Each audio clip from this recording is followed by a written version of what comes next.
Welcome back to the deep dive. Sometimes the best way to understand a culture isn't really through textbooks or historical documents, Hmm. but through its food. Right.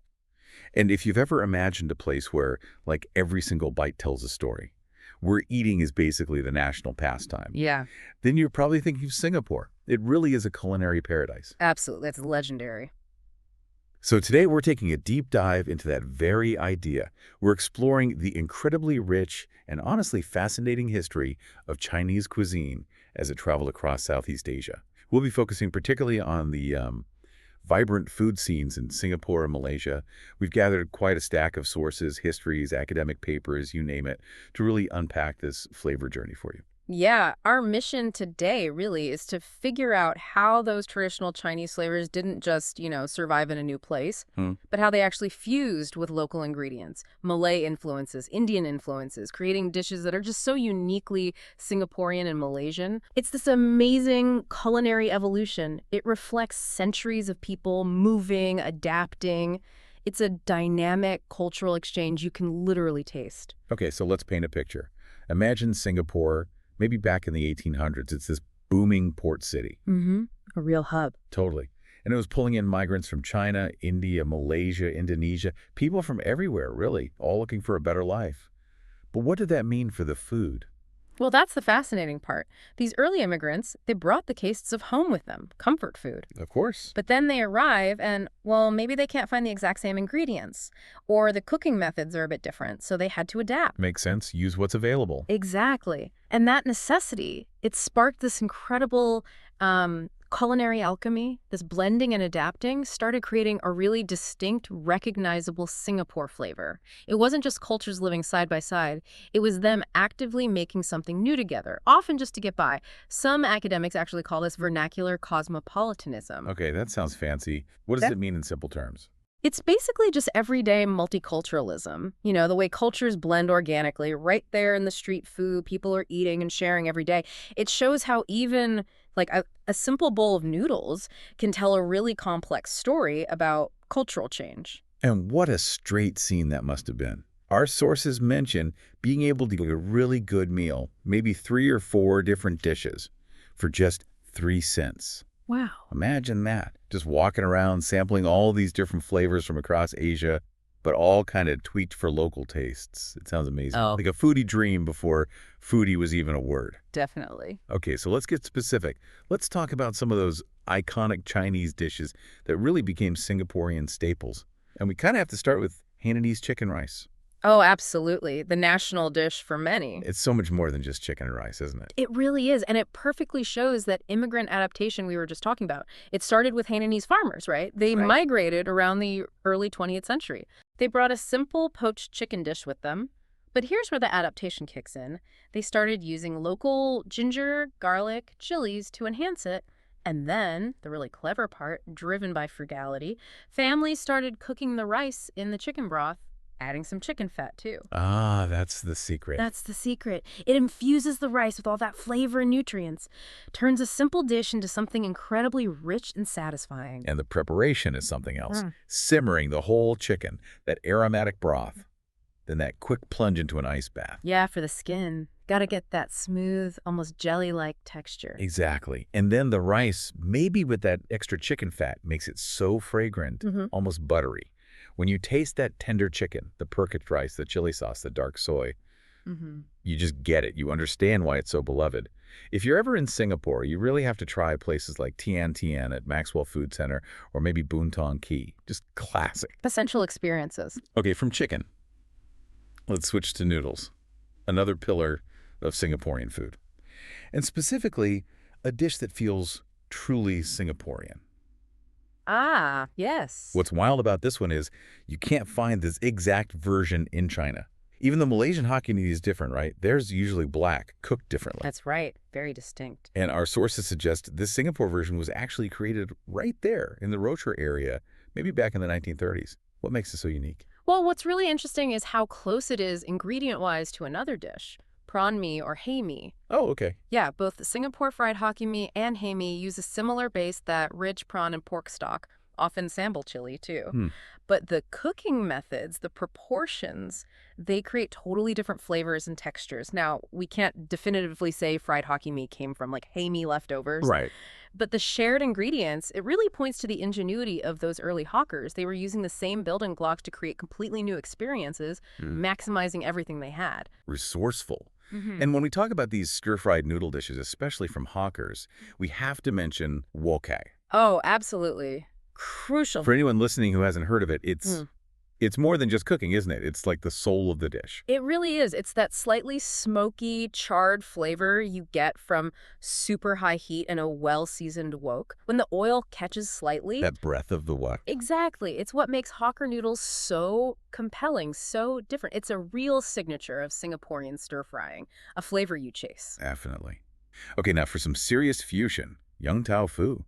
It came over with Hakka migrants in the 19th century. That's the origin, yes, and it's another great example of adapting to the local pantry. How so? Well, the Hakkas traditionally stuffed tofu, but when they arrived, they started using readily available local stuff like seafood and fish paste for the fillings. Pure resourcefulness. And then later, Cantonese hawkers in Singapore picked it up and really ran with it. They expanded the range of things you could stuff. Bitter gourd, chili, eggplant, okra, all those fresh local vegetables became vessels for the yummy filling. So it became this sort of pick and mix delight. Pretty much. Choose your favorites, get them cooked in broth or fried. It's fantastic. And sticking with fusion, let's talk Hainanese curry rice. The name sounds familiar, but the Singapore version is. Well, it's a whole unique thing on a plate. It absolutely is. It's like East meets West meets Southeast Asia, all piled onto rice. Explain that. Okay, so you get your rice. Then often there's a crispy pork chop, but it's adapted, famously coated in crushed crackers, not breadcrumbs, sort of a Western idea, localized. Interesting. Then alongside that, you'll often find curry chicken, maybe bubbly pongtae, that's a Peranakan braised pork, tangy and savory, and japchae, which is braised mixed vegetables. Wow, quite the combo. And the final touch, it's all generously drenched in this unique, rich, heavily spiced curry gravy. Not quite Indian, not quite Malay, not quite Chinese. It's Singaporean. A delicious jumble. That really shows how open the food culture was to mixing things up. Definitely. Embracing and transforming influences. So we've talked hawkers and iconic dishes. Let's shift focus now, maybe closer to home. Home cooking. Yes. The heart of it all, really. What's amazing is the diversity you find even within Chinese families there. You might have, say, Cantonese grandparents making very delicate steamed fish, slow-cooked soups. Very clean flavor. Right. And then maybe in another branch of the family with Peranakan heritage, the flavors are much bolder, spicier, using more local spices. It shows how many different Chinese food traditions exist side by side. It's true. Unlike some cultures where you might point to one defining home-cooked meal, there isn't really a single quintessential Chinese home-cooked dish in Singapore. Why is that? It's because the diaspora came from so many different regions of China, different dialect groups. They all brought their own distinct ways of cooking. So much variety. Exactly. But what you do see often is that 3 dishes, 1 soup template. It's a common way to structure a family meal, practical, balanced. That adaptability in the home kitchen is just as key as what the hawkers do. And when you ask Singaporeans about favorite home-cooked meals, you get such a range. Things like simple fried bihun noodles with strips of egg. Comfort food. Totally. Or chicken curry, lots of different soups. ABC soup, lotus root soup. Wholesome stuff. Yeah. Braised pork with hard-boiled eggs. Chai po omelet that's preserved radish. Salty, savory, delicious. And one really interesting one. Red wine Lee's chicken, apparently a Hokkien specialty, often made for new mothers during confinement. That's right. It's believed to be warming, restorative, uses the fermented residue from making red rice wine. Very unique flavor and very comforting, whether you're in confinement or not. Sounds incredible.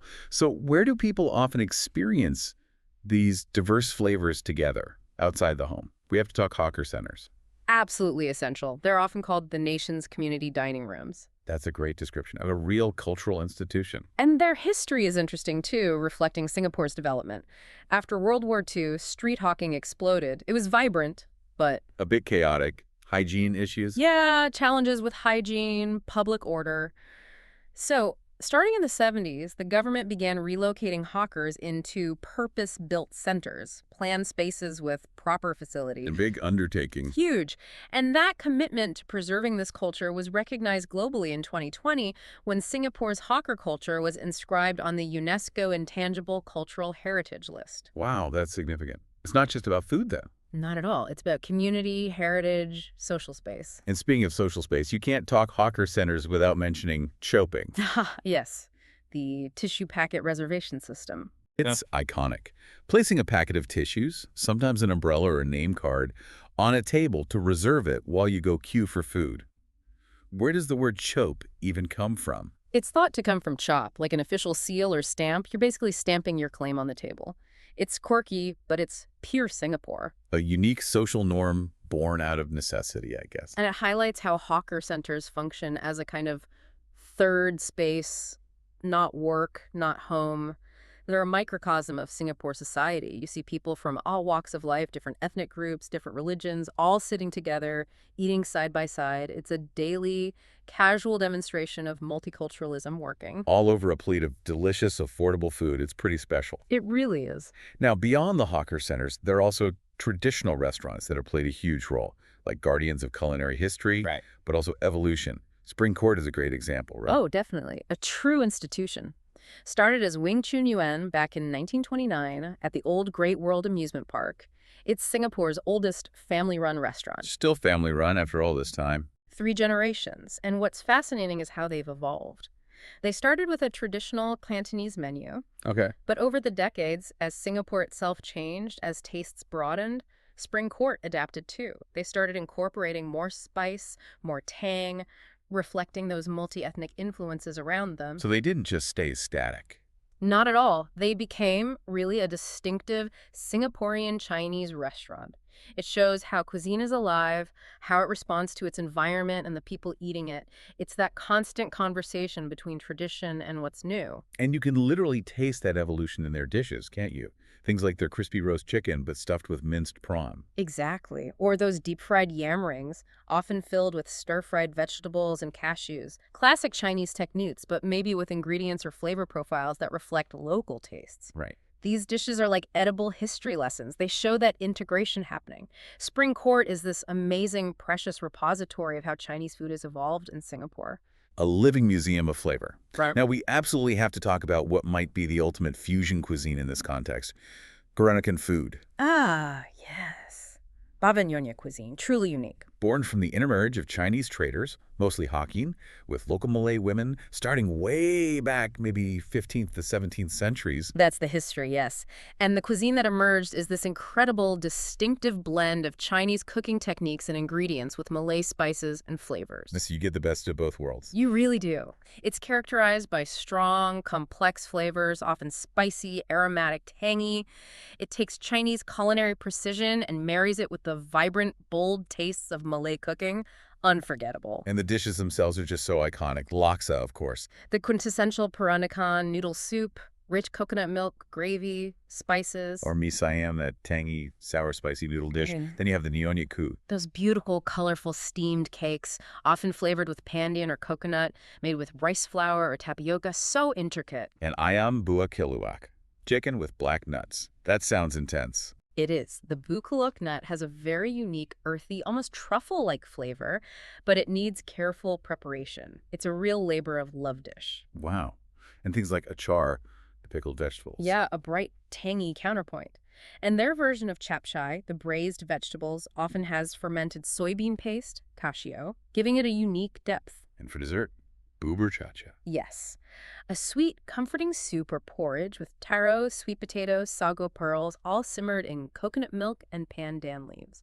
Delicious. It sounds like they really mastered using local ingredients. Absolutely. Things like pandan leaves, coconut milk, galangal, lemongrass, they're central. But they're often brilliantly paired with traditional Chinese ingredients, like taro. Oh, right. Taro shows up a lot, too. Yes. Think ornay, That smooth, sweet taro paste dessert, often with ginkgo nuts, or taro rice, taro cake, those crispy taro rings, and even swan pansia, little chewy abacus seeds made from taro dough. Abacus seed. Yeah, shaped like abacus beads. They're often stir-fried with mushrooms and minced meat. And many of these dishes, especially the taro ones, carry symbolic meaning too: prosperity, abundance, family reunion. Food is deeply tied to culture and celebration. It really paints a picture of a cuisine that's constantly borrowing, adapting, creating something entirely new, but deeply rooted in multiple traditions. That's Peranakan food in a nutshell, a true fusion masterpiece. Well, that feels like a good place to wrap up our deep dive for today. Reflecting on this whole journey of Chinese cuisine in Singapore and Malaysia. It's just incredible. From those early immigrant roots bringing tastes of home to this dynamic, evolving hybrid cuisine we see today. So diverse, so flavorful. It really is a living testament, isn't it? To cultural exchange, to adaptation, to that constant conversation between tradition and innovation that keeps happening in Southeast Asia. It reminds us that food is so much more than just fuel. It's history, its identity, its connection, all on a plate.